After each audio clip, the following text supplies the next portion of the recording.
The autumn chill bit through my valet uniform as I parked another Mercedes at the Bellevue Country Club. Mother's 55th birthday celebration was in full swing inside, and thanks to my brother Michael's brilliant suggestion, I was spending it directing traffic in the parking lot.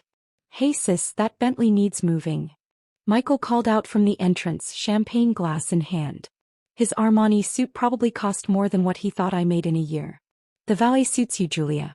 Finally found your calling." If he only knew that I'd turned down buying Bentley's parent company last month because I found their innovation timeline too slow. But here I was, playing my part, watching my family celebrate while thinking I was barely making ends meet. My phone buzzed. A message from Marcus, my COO. "Emergency board meeting needed. Singapore acquisition hit a snag. $4.2 billion deal at stake. Private jet standing by." I glanced at my watch, an understated Patek Philippe that cost more than Michael's house, and typed back, "How long can we delay? Critical decision needed within 2 hours. Asian markets opening soon." Perfect timing. I'd been wondering how to make my exit from this charade, and now the universe had handed me the perfect opportunity. Through the country club's floor-to-ceiling windows, I could see my family holding court, celebrating their perceived success while relegating me to the parking lot. "Julia." My mother's voice carried across the driveway. "There's a Ferrari coming. Try not to scratch it. We can't afford your mistakes tonight." I suppressed a smile, remembering the fleet of Ferraris sitting in my private garage. The one I'd designed myself was still in development at Maranello, with specifications that would make this one look like a family sedan. Inside, during my brief breaks to warm up, I caught snippets of conversation about me. My father, Charles Harrison, proudly introducing Michael as his successful child, the investment banker who'd recently made vice president at Morgan Stanley. Then, with a dismissive wave toward the parking lot, "Julia's still finding herself. Finding myself. Right. Like founding Harrison Global Technologies at 23, building it into a $50 billion company by 30, and keeping my identity secret from everyone, including my family who thought I was struggling with a small tech support job. Still driving other people's cars?" Michael's wife Amanda smirked as she handed me her keys. "Though I suppose it's better than taking the bus like you usually do." If she only knew I took the bus because I was testing my company's new autonomous public transportation system. The same system her precious Morgan Stanley had tried to invest in last month, only to be rejected without even getting a meeting. My phone buzzed again. This time it was Sarah, my executive assistant, jet-fueled and ready at private airstrip. Board members assembled in Singapore. Also, Morgan Stanley called again about investment opportunity. Should I send the usual rejection? I watched Michael bragging to his banking friends about his recent $1 million bonus. The same amount I spent on lunch meetings last week. "Julia." My father's stern voice cut through my thoughts. "Stop dawdling with that phone and park these cars. Unless you'd rather be unemployed." Unemployed. The irony was delicious. My company had just been valued at $52 billion, and I employed more people than every guest at this party combined. Then I heard it. The distinctive sound of jet engines approaching. I'd specifically instructed my pilot about the flight path, making sure it would be visible from the country club's windows. "My word," I heard someone say inside. "That's the Harrison Global Technologies private jet. I'd know that livery anywhere." Michael rushed to the window. "Harrison Global? They're impossible to get a meeting with. Even Morgan Stanley can't get past their gatekeepers." I checked my watch again. Time for the show to begin. "Ladies and gentlemen," I announced, removing my valet uniform to reveal a perfectly tailored Chanel suit underneath. "I'm afraid I have an emergency board meeting to attend." The sound of the jet grew louder as I shed the valet jacket, revealing not just the Chanel suit, but also the custom-designed Harrison Global Technologies CO pin that had sparked bidding wars among collectors. My mother's champagne glass slipped from her fingers, shattering against the marble floor in perfect synchronization with the realization dawning on their faces. That's impossible," Michael stammered, his Morgan Stanley VP badge suddenly looking remarkably cheap. "You're a valet. You work in tech support." "Correction," I smiled, sliding my hand through my hair and removing the purposefully messy ponytail. "I own a tech support company. Along with Harrison Global Technologies, Harrison Aerospace, and about 50 other corporations you've probably begged for meetings with." The jet made another pass, closer this time, its distinctive black and gold livery clearly visible through the floor-to-ceiling windows. The same colors that adorned my CEO pin, which Michael was now staring at with growing horror. "Ms. Harrison," Sarah's voice came through my earpiece. "The board is assembled in Singapore. Mr. Lee from the Singapore Investment Authority is particularly anxious about the $4.2 billion deal. Tell them I'll be there in 90 minutes, I replied loud enough for everyone to hear. The room had gone deathly quiet, every guest frozen in place as they processed what was happening. "Julia," my father stepped forward, his banking instincts kicking in. "What game are you playing?" I pulled out my phone, the real one, not the decoy I'd been using, and projected the Harrison Global Technologies portfolio onto the club's display screens. "No games, father. Just business. Your kind of business, remember? The kind you said I'd never understand." The screens filled with data. Market cap $52 billion. Annual revenue $18 billion. Personal net worth $15.4 billion. Michael's recent $1 million bonus suddenly looked like pocket change. But you take the bus." Amanda blurted out, her designer dress suddenly seeming tacky against my understated elegance. "Yes, I do." I smiled. "The same autonomous buses my company is developing. The project Morgan Stanley has been desperately trying to invest in." I turned to Michael. "How many times have you pitched that deal to my board, brother?" 15. 20. Michael's face had turned an interesting shade of gray. "Those meetings, the rejections, came directly from me." I checked my watch again. "Though I particularly enjoyed the last one where you told my board that your failure, sister, was proof that tech investments were unreliable." My mother had found her voice, though it trembled slightly. "Darling, why didn't you tell us? We're family." "Family?" I raised an eyebrow. "Like when you made me park cars at your birthday party? Or when you told the country club board that I couldn't afford membership? By the way," I gestured around the room, "I bought the club last week. Amazing what money can do." The jet made one final pass, close enough now that the registration number was visible. Michael, ever the banker, recognized it instantly. "HE001, he whispered. That's the CEO's personal aircraft." "Very good, Michael." I smoothed my suit. "Though I prefer HGD002 for shorter flights. This one's just for show tonight." Sarah's voice came through again. "Car is in position, Ms. Harrison." Singapore board growing restless. "Ladies and gentlemen," I announced to the stunned room, "I'm afraid I have a $4.2 billion acquisition to oversee. Mother, happy birthday. I'd stay for cake, but..." I gestured to the screens showing my company's stock price. "Markets wait for no one. Julia, wait." My father called out. "We should talk about this. As a family. There are opportunities." "Opportunities?" I turned back, enjoying the desperation in his voice. "Like the family investment fund you excluded me from?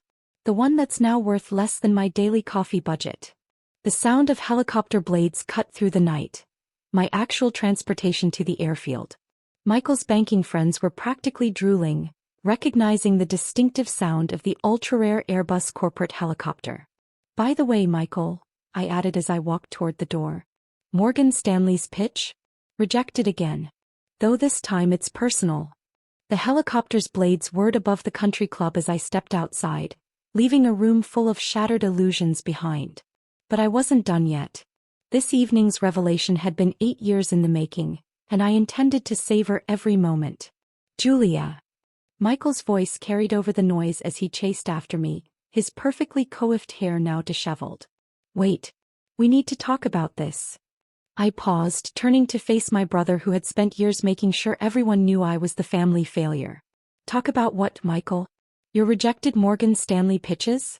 Or perhaps your recent attempt to convince the Harrison Global Board that my leadership was questionable at best?" His face paled. "You know about that?" "I know everything."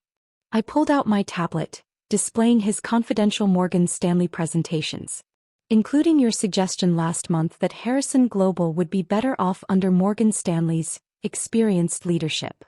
"Tell me, what experience were you referring to? Your 3 years as VP or Amanda's trust fund?" By now the entire party had spilled outside, their designer outfits ill-suited for the autumn chill. My mother clutched her pearls, the ones she'd told me were too expensive for my lifestyle when I'd admired them last Christmas. If she only knew about my private collection of rare gems that made her jewelry look like costume pieces. Ms. Harrison, Sarah's voice came through my earpiece again. Singapore update. Mr. Lee is offering an additional $800 million to close the deal tonight. Also, Morgan Stanley's CEO is trying to reach you personally. I smiled, watching Michael's face as he overheard the numbers being discussed. His entire career's worth of deals wouldn't add up to this single transaction. Tell Mr. Lee we'll discuss terms en route, I replied. And Morgan Stanley? Send them our standard rejection. Though add a note. Perhaps ask Michael Harrison about his sister's business acumen. Julia, sweetheart. My father stepped forward, adopting his negotiator's stance. Let's be reasonable. You've clearly done well for yourself. We should align our interests. The Harrison family name is now synonymous with technological innovation. I cut him off. No thanks to you. Remember what you said when I started the company? Tech is for people who can't handle real business. How's that assessment looking now, father? The helicopter touched down on the country club's pristine lawn. My helicopter on my lawn. The pilot had executed the landing perfectly, giving everyone a clear view of the Harrison Global Technologies logo and my personal insignia. Your net worth, Amanda blurted out, still staring at the financial data displayed on her phone. It's more than the combined value of everyone at this party. Everyone at this party, their extended families and their entire companies, I corrected her. Though that's last week's valuation. It's probably higher now. My mother stepped forward, tears threatening to ruin her perfect makeup. All this time, when we thought you were struggling, when we tried to help you find a real job. Real job? I laughed. Like last month, when you suggested I apply for an entry-level position at Michael's bank.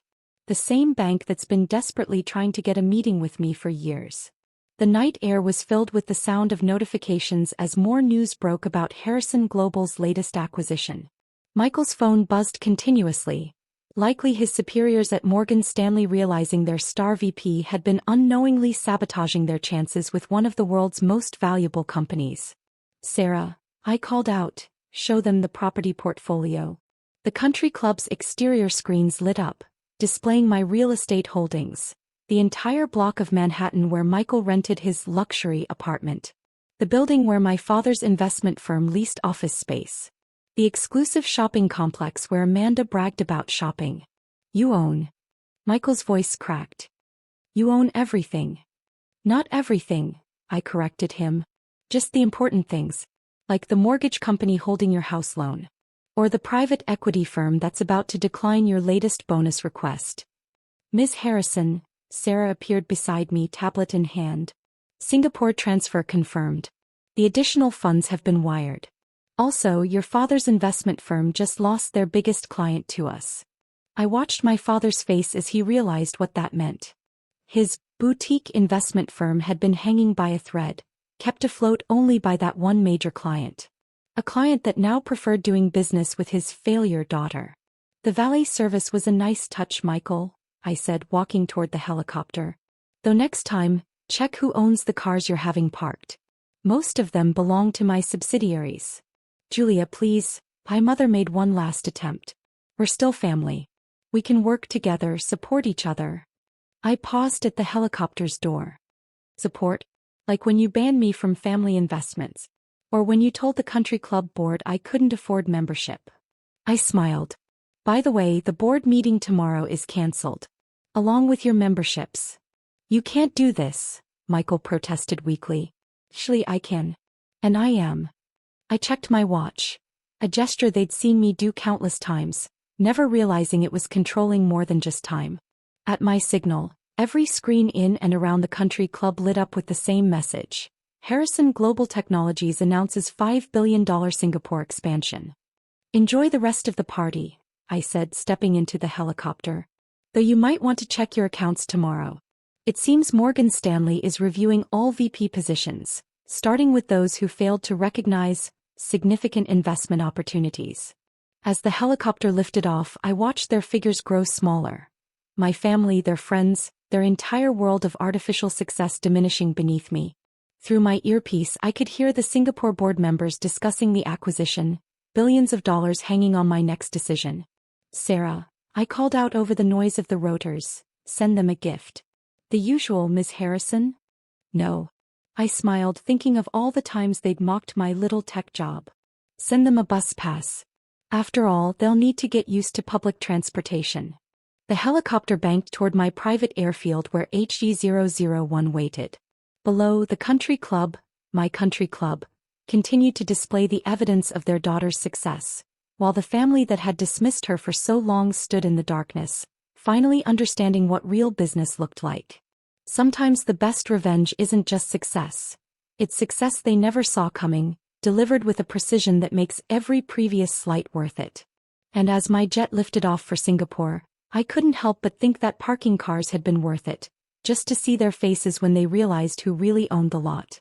"Sarah," I said as we reached cruising altitude, "send the country club a bill for the helicopter landing. Address it to Michael Harrison, former VP of Morgan Stanley. After all, he'd insisted on managing tonight's event. It was only fair he should manage the expenses too." As we crossed the Pacific toward Singapore, Sarah handed me one final update. "Your brother's Morgan Stanley termination is confirmed, effective immediately." The board cited catastrophic failure to recognize key investment opportunities. Also, your parents' country club membership fees have been retroactively adjusted to the non-family rate. I leaned back in my jet's custom leather seat, opening my laptop to review the Singapore acquisition details. "And the bus passes?"